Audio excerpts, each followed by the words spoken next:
avez très bien dit qu'il s'agit d'un séminaire sur le corps. C'est tout à fait étonnant chez Lacan, tous les détails qu'il donne dans ce séminaire de physiologie, d'embryologie, et même lorsqu'il parle d'éthologie, il entre dans l'anatomie des animaux pour reprendre sous d'autres biais. Moi, j'aurais deux questions. On va aussi passer aux questions du public, mais j'aurais déjà une pour Stella Solano et une pour Adolphe Adam. Pour rester là, la question du moi comme lieu de l'angoisse. C'est évident que c'est là, c'est dans le moi qu'on éprouve l'angoisse, ça veut dire on éprouve le plaisir, mais on pourrait dire aussi que c'est le lieu où on l'éprouve le plaisir, par exemple concernant la sexualité ou même l'agressivité. Et pourtant, la source de la sexualité et de l'agressivité ne serait pas dans le moi, mais plutôt dans le ça. Et la source de l'angoisse, ça c'est la question. Je passe à celle pour Rodolphe Adam sur la question de la castration au Lacan, plus précisément ce rapport de la castration au corps. Parce que pour Freud, Stella nous a parlé justement de cette fluctuation de la question de la castration pour Freud. Ça veut dire, il le prend d'une façon générale au pied de la lettre, ça veut dire la castration, l'angoisse de castration, c'est vraiment la crainte de perdre le pénis, ça pour l'homme bien sûr, mais il y a un moment dans Lundheim qu'il prend d'une façon tout à fait métaphorique où il dit par exemple que perdre l'œil serait un équivalent de l'angoisse. Okay? Donc là, ça devient déjà un peu plus métaphorique. Mais il ne va pas jusqu'à dire que la femme a une angoisse de castration. Même si on pourrait dire que perdre l'œil pour la femme, c'est aussi une angoisse de castration. Il ne fait pas ce pas, chose que, par exemple, Melanie Klein, elle nous dit qu'il existe une angoisse de castration chez la femme à partir du moment où il y a une perte de l'attaque de l'utérus ou des choses comme ça. Donc on est dans la question vraiment du corps. Vous avez dit que Lacan, pour lui, la castration, c'est une affaire symbolique. Mais en même temps, il s'agit là du séminaire sur le corps, il parle de la circoncision. Qu'en est-il de la castration dans son rapport au corps? Alors, j'arrête là, je laisse en suspension ces questions. Peut-être aussi, dans la salle, vous aimeriez déjà faire un commentaire pour François. Oui. Bonjour. Bonjour. Désolé du retard des embouteillages. Au fond, bon, c'est très compliqué de poser une question. Donc je vais essayer de poser une question parce que là on parcourt des tresses topologiques qui jouent d'un texte à l'autre, de Lacan à Freud. Mais en vous écoutant comme ça, je voulais poser une question qui me préoccupe et que je formulerai comme ça. Quel est le rapport entre le fait qu'il n'y a rien à attendre et le fait du surgissement? Parce qu'au fond, ça me semble le point de contact entre vos deux exposés. Je m'explique. Pour Stella, au fond, la difficulté chez Freud, c'est de saisir qu'est-ce qui est angoisse, qu'est-ce qui est Hilflosigkeit. Et ça, c'est quelque chose sur quoi Lacan revient. C'est-à-dire que quand il décline l'Hilflosigkeit finalement dans la dette d'homme B, il distingue, et ça c'est un repérage que Lacan a très bien fait dans le séminaire, plutôt aussi le séminaire sur plusieurs reprises, mais en particulier sur l'éthique, c'est Abwarten et Erwartung. Erwartung, c'est l'attente de quelque chose. Et Abwarten, c'est cet état premier et terminal, qui est une attente suspendue, une attente, rien à attendre finalement. Alors, est-ce que l'état de détresse, enfin on le verrait plutôt du côté de l'Abwarten, c'est-à-dire du fait qu'il n'y a même pas une expérience que quelque chose puisse venir, alors que peut-être l'angoisse, pour ça que Lacan la met aussi du côté de l'objet, elle est plus du côté de l'Erwartung, c'est-à-dire qu'il y a quand même quelque chose vers quoi on tend qui est attendu.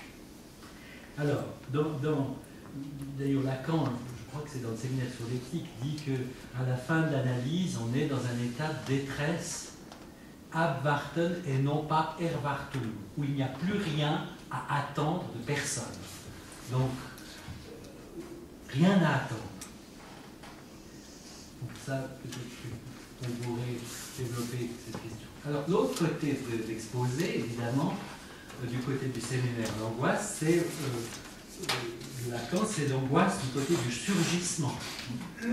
C'est-à-dire que même dans le deuil, quand on perd l'objet, finalement, le fait de perdre dans le deuil, la perte implique un indice du réel, un signe du réel, un surgissement. C'est-à-dire que ce que venait recouvrir l'objet surgit comme en excès. C'est pas ce que c'est, mais c'est quelque chose d'insupportable. Et au fond, je me demandais, parce que c'est vraiment une articulation, hein, c'est les deux faces d'une même question. Du côté de Freud, rien à attendre, et du côté de Lacan, le rien à attendre qui se traduit comme un surgissement. Est-ce que vous pourriez vous expliquer là-dessus? Et puis, enfin, ce que ça évoque, c'est-à-dire au fond, c'est Hilflosigkeit et angoisse. Ce qui me permet peut-être, parce que Rodolphe Adam, j'ai beaucoup été frappé que vous mettiez l'hôpital sous le signe de l'angoisse en entrant dans l'hôpital. C'est vrai que je participe, comme vous aussi, certains, enfin, à l'Observatoire de la science qu'a mis en place l'école Lacoste freudienne. Et parfois je me dis, on ne devrait pas faire un observatoire de la science, mais un observatoire de l'angoisse. Finalement, le lieu de l'angoisse à l'époque de Lacan, c'était la physique. Le lieu de l'angoisse aujourd'hui, c'est la génétique et la biologie. Mais il y a une question de l'observatoire de l'angoisse. Et puis, qu'est-ce que c'est que l'observatoire de l'angoisse en milieu médical? C'est l'observatoire du surgissement. Le surgissement, comme dans le film Alien, aussi peut-être David Lynch, une pratique un peu de quelque chose qui disparaît dans un trou, c'est-à-dire du surgissement de quelque chose de tout à fait incongru qui surgit quand ce qu'on a mis pour recouvrir, l'objet qu'on a mis pour recouvrir quelque chose, disparaît. Je prends un exemple, puisque j'ai travaillé dans cet hôpital.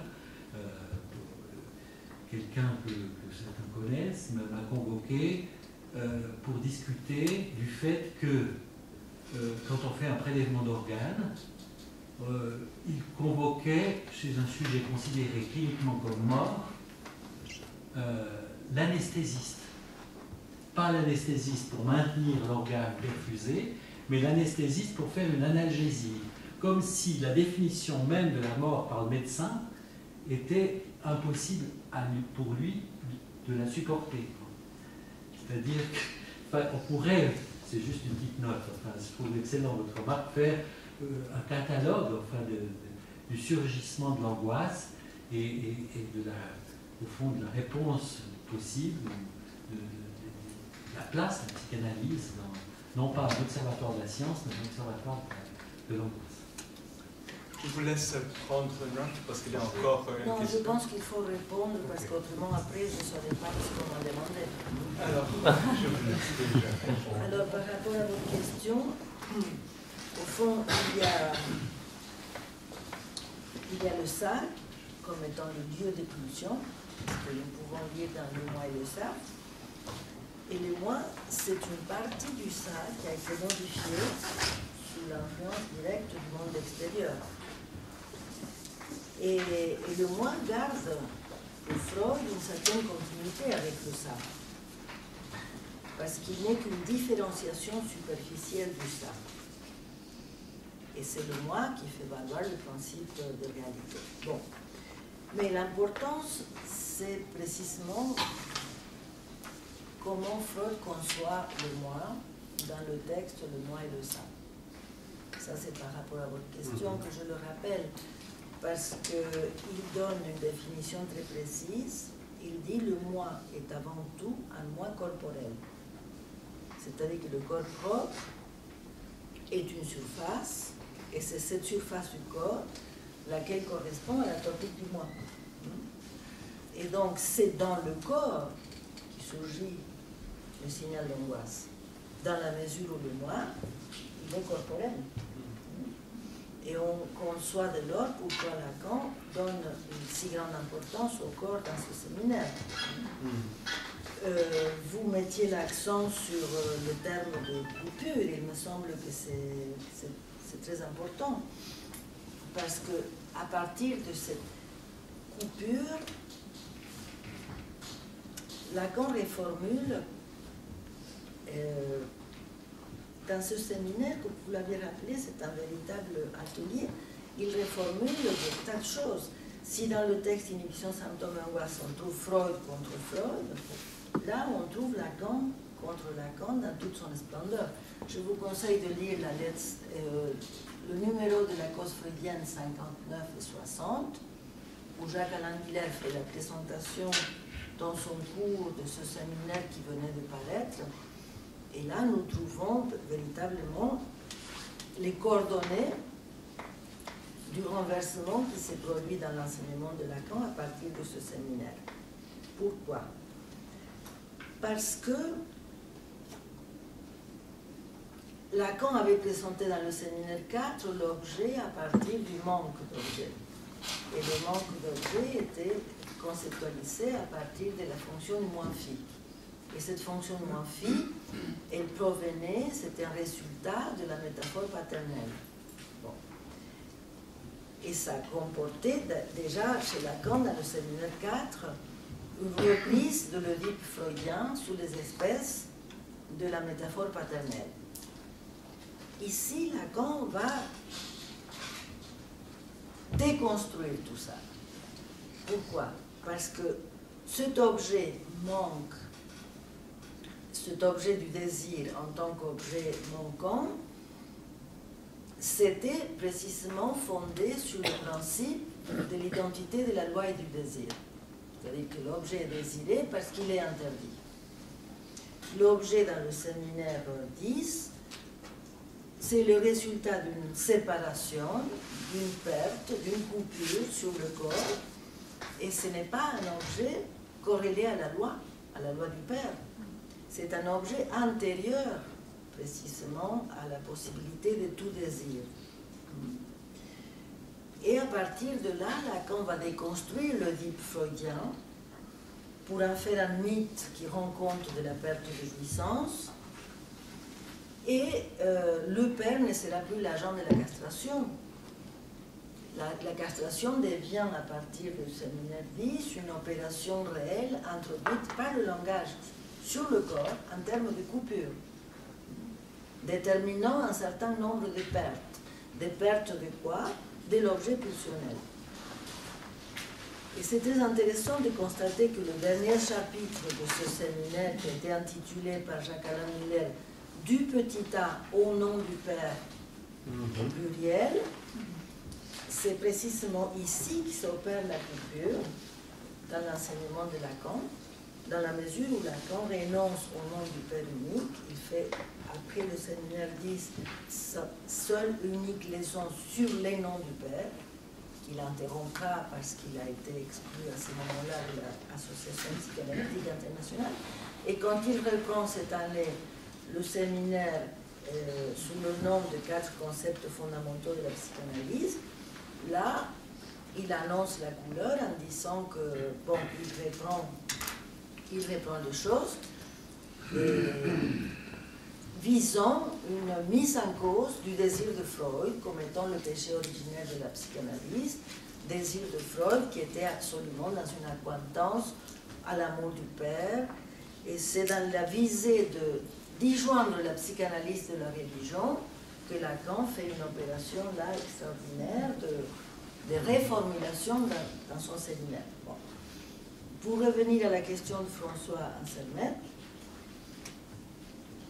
au fond, chez Freud, cette angoisse primitive, cette détresse originaire, et comporte, si j'ai bien compris,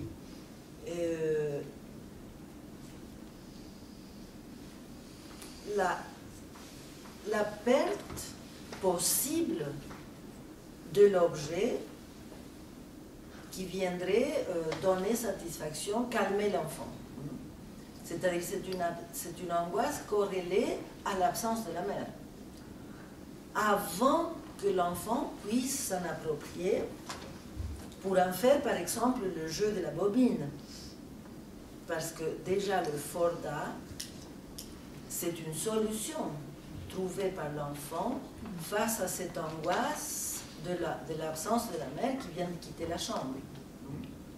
Et donc, par le jeu de la bobine, en faisant disparaître et réapparaître l'objet et en prononçant ces deux phonèmes de la langue allemande, en fort et en da, il fait passer quand même quelque chose de l'ordre de la perte de l'objet dans le circuit symbolique pour le transformer en joie, pour en tirer un plaisir.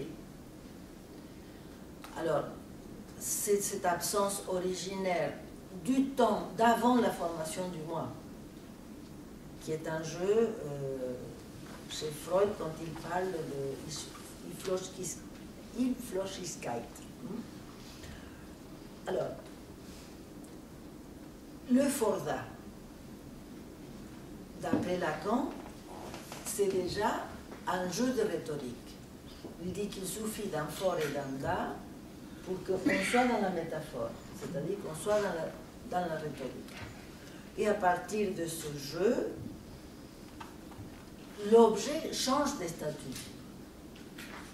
C'est-à-dire que la bobine que le petit enfant fait disparaître et réapparaître, c'est un objet qui n'est pas cause d'angoisse, c'est plutôt un objet du plaisir. Ce n'est plus l'objet anxiogène, c'est l'objet anxiolytique. Oui. Comme on dit à plaisir avec la séparation, justement. Voilà. Pour jouer avec le trauma de la séparation et se faire l'agent de la disparition et la réapparition par le biais je dirais, de la nomination. Et à la fin de l'analyse, qu'est-ce qu'on trouve? On trouve qu'une fois qu'on a traversé tous les Fordas et les nominations desquelles on a pu s'en servir pour recouvrir, pour faire exister l'autre qui n'existe pas, et pour recouvrir notre rapport au réel, à la fin de l'analyse, on trouve que la matrice de l'autre qu'on a fait exister par le biais du fantasme se réduit à un tout petit quelque chose qui est de l'ordre d'un objet qui choisit. Et donc là, ce n'est pas l'angoisse, ce n'est pas une situation de détresse. La fin de l'analyse ne comporte pas le moment de la détresse, mais ça comporte plutôt d'avoir, d'avoir fait le tour et d'aller derrière le rideau, enfin, et de se confronter au fait qu'il n'y a rien à attendre parce que l'autre n'existe pas. Et que du réel, on n'a rien à attendre, qu'on est soumis au réel, qu'on est au fond jamais à l'abri des contingences. On n'est jamais à l'abri d'un coup de réel, de ce qui va nous sauter à la figure sous les espèces de quelque chose de hors sens, c'est un rapport à notre propre jouissance, mais que par rapport à cela, on n'a rien à attendre, c'est comme ça. qu'on n'a qu'à faire avec de la... Si on n'a qu'à se débrouiller avec le moment venu, au moment où un coup de contingence nous met face à ça. Or, il n'est pas exclu que le coup de contingence ravive l'angoisse. C'est-à-dire que c'est pas parce qu'on a fait une analyse jusqu'au bout qu'on a terminé avec l'angoisse.